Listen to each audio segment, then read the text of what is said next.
Somos el equipo M3, conformado por Cristian Márquez, Antonio Moreno y su servidor Diego Mantilla. Nuestro tema es la teoría de juegos aplicado en las empresas. ¿Qué es la teoría de juegos? La teoría de juegos es una teoría matemática que estudia las características generales de las situaciones competitivas de manera formal y abstracta. Es útil para tomar decisiones en casos donde dos o más personas que deciden se enfrentan en un conflicto de intereses. La teoría de juegos, pues, es el estudio de problemas de decisión multipersonales y así también estudia la toma de decisiones en interacción. ¿Dónde se utiliza? En estrategias de conflicto, guerras de precios, relaciones sindicato-empresas, acuerdos y negociaciones políticas, económicas, militares, etc. Concepto de teoría de juegos aplicado a las empresas. Esto se puede definir como el resultado que obtiene una empresa, el cual no depende solo de la estrategia que elige, sino también de las estrategias que eligen los otros competidores, guiados por sus propios intereses. Se utiliza pues la teoría de juegos en modelos de comportamiento de las empresas, en los mercados de factores, o para dilucidar problemas de decisión multipersonales dentro de ellas, como varios trabajadores compitiendo por un ascenso, varios departamentos compitiendo por unos mismos recursos. Un juego consiste en al menos dos jugadores, un conjunto de estrategias para cada jugador, una relación de preferencia sobre posibles resultados. El jugador es generalmente una entidad, es un individuo, una compañía, una nación, etc. Las estrategias son acciones que un jugador selecciona a seguir. Esta teoría se basa en el equilibrio de Nash, es decir, John Forbes Nash, matemático premio Nobel de Economía. Y la teoría consiste en una situación donde hay dos o más jugadores y ninguno de ellos quiere cambiar la situación de equilibrio, pues supondría empeorar su propia situación. A partir de este concepto, numerosos economistas, entre los que destaca John von Neumann, fueron desarrollando esta teoría. En sí, ¿cuál es la utilidad de la teoría de juegos? Es la justificación de las leyes y de las normas sociales a fin de mantener la cooperación en un grupo, uso en el proceso de toma de decisiones políticas, comprensión de las relaciones de poder en una negociación como herramientas de análisis de conflictos, herramientas que permiten generar confianza en un grupo, aplicación en la lógica y en la teoría de conjuntos, empleo en la economía, en la biología, en la informática y en la teoría de la evolución. Es eficaz porque es una fantástica herramienta en las negociaciones, puesto que invita a reflexionar sobre la complejidad de las interacciones sociales y muestra que los individuos, las empresas y los países son interdependientes. La interacción es beneficiosa para la resolución de problemas comunes y en algunos casos, cuando cada individuo privilegia su propio interés, el interés colectivo no puede alcanzarse. Bueno, en esta parte les vamos a explicar un poco de lo que trata el dilema del prisionero. Para entender mejor el concepto del equilibrio de Nash y en qué consiste la teoría de juegos, se suele utilizar como ejemplo el llamado dilema del prisionero, el cual vamos a explicar con el siguiente ejemplo. Supongamos que estamos en una situación en la que somos detenidos junto con otra persona por un delito de robo. La pena por este delito es de 10 años de cárcel. La policía también sabe que ha habido un herido por un arma de fuego, pero no sabe cuál de los dos personas que ha detenido ha sido el culpable.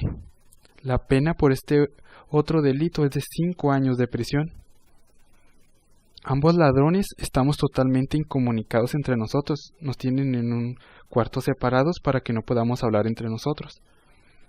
Y en el cuarto de interrogatorio, la policía nos propone cada uno el siguiente trato. Si delatamos a nuestro compañero como el autor del disparo, los cuales ellos serían los culpables, estaremos solamente nosotros 1 año en la cárcel, mientras que nuestro compañero estará 10 años, y viceversa. Si nuestro compañero decide echarnos la culpa a nosotros de que nosotros disparamos la arma de fuego, él estará 1 año y nosotros estaremos 10. Como se muestra en la siguiente imagen, tenemos la parte de las decisiones del prisionero 1 estará con rojo y las decisiones del prisionero 2 estarán en azul. Para poder ver más claramente la situación, lo primero que hacemos es una matriz de decisión, la cual también es llamada como la normal. Tendrá el aspecto que se muestra aquí. Prisionero 1, si no delata o si delata. Prisionero 2, si no delata o si nos delata. Dado que no sabemos lo que hará nuestro compañero, la mejor situación es delatarle independientemente de lo que él ya nos vaya a hacer. Porque si nos delata, iremos 5 años. Si nos delata, iremos 10 años en vez de 2. Pero si nosotros delatamos, iremos 5 años en vez de 10. Y si no nos delata, iremos en vez de 2.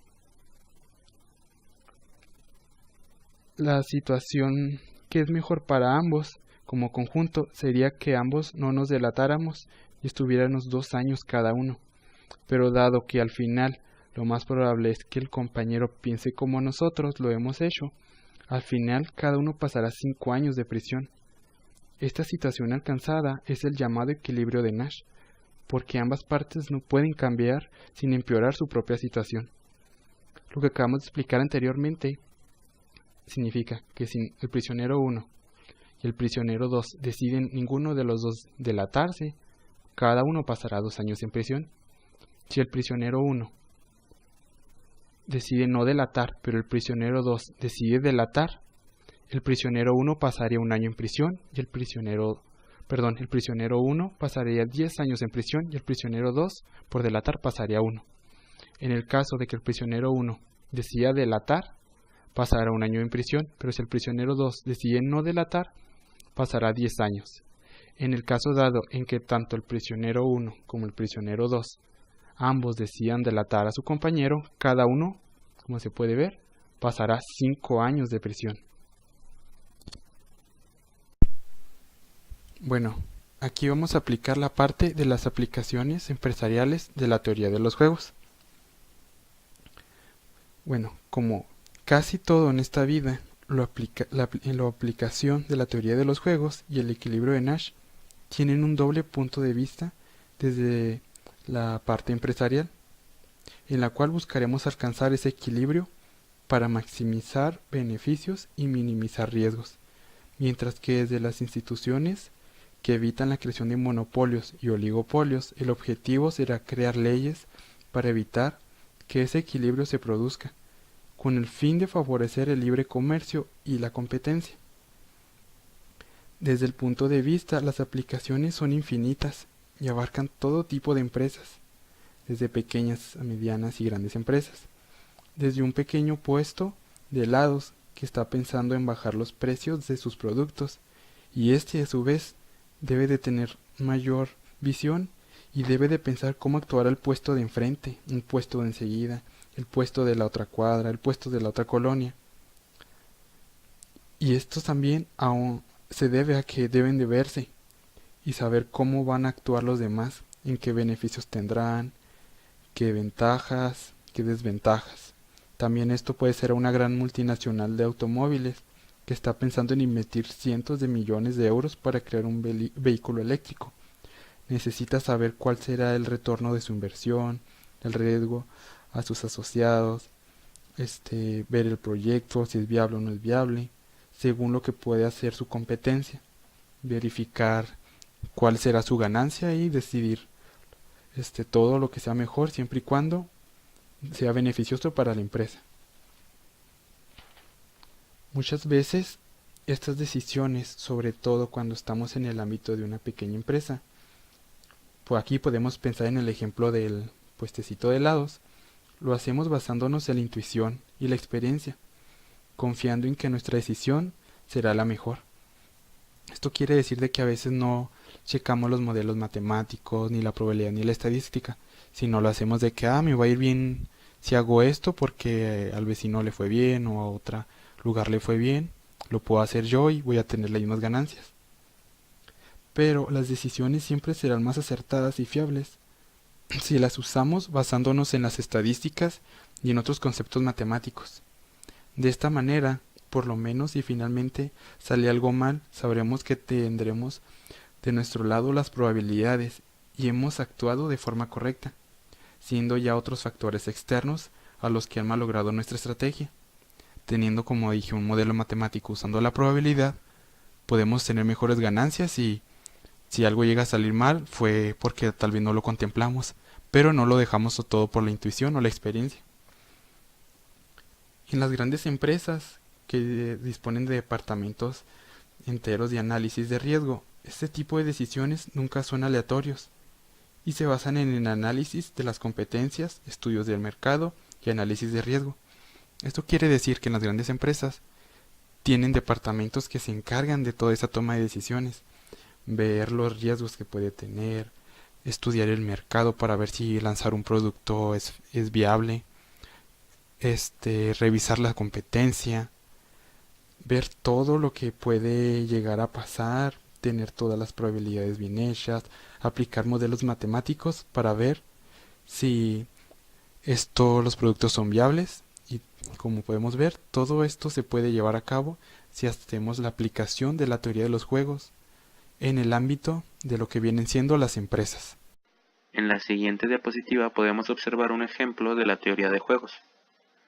Supongamos que los ejecutivos a cargo de Apple iOS y Google Android están decidiendo si confabulan y ejercen un poder de duopolio sobre el mercado del software operativo de teléfonos inteligentes. Cada empresa sabe que si trabajan juntas y no se engañan mutuamente, podrían restringir la producción y aumentar los precios, con lo que obtendrían beneficios superiores a lo normal. Una simple aplicación del dilema de prisionero muestra que Apple y Google no pueden mantener un equilibrio estable mientras se confabulan juntos, incluso bajo el supuesto irreal de que no existen o podrían existir otros competidores en el mercado. Para ello, considere los siguientes 4 escenarios posibles. Primer escenario: tanto Apple como Google venden la cantidad acordada y no hacen trampa, y disfrutan ambos de las ganancias superiores a lo normal. Este es un punto de equilibrio inestable. En este primer punto, ambas compañías obtendrían una ganancia, solo que estarían en un punto en el que se llama punto de equilibrio inestable, dado que ambas compañías no tienen por qué respetar las reglas, dado que estos son negocios. Y en cualquier momento, ambas compañías se podrían traicionar. En el segundo caso, Apple solo vende la cantidad acordada de software operativo, pero Google vende la cantidad a la que recibe el rendimiento neto máximo, tal vez a través de descuentos secretos o la creación de una subsidiaria paralela, lo que hace que Google obtenga mayores beneficios ofreciendo discretamente productos a precios de su duopolio, y Apple pierde una cuota de mercado. Tercer caso: Google no hace trampas, pero Apple sí. Apple obtiene un mayor número de ganancias haciendo trampa y Google pierde un número de cuota de mercado. Cuarto caso: Apple y Google compiten normalmente y obtienen beneficios normales. Si Google hace trampa o no, Apple está mejor haciendo trampa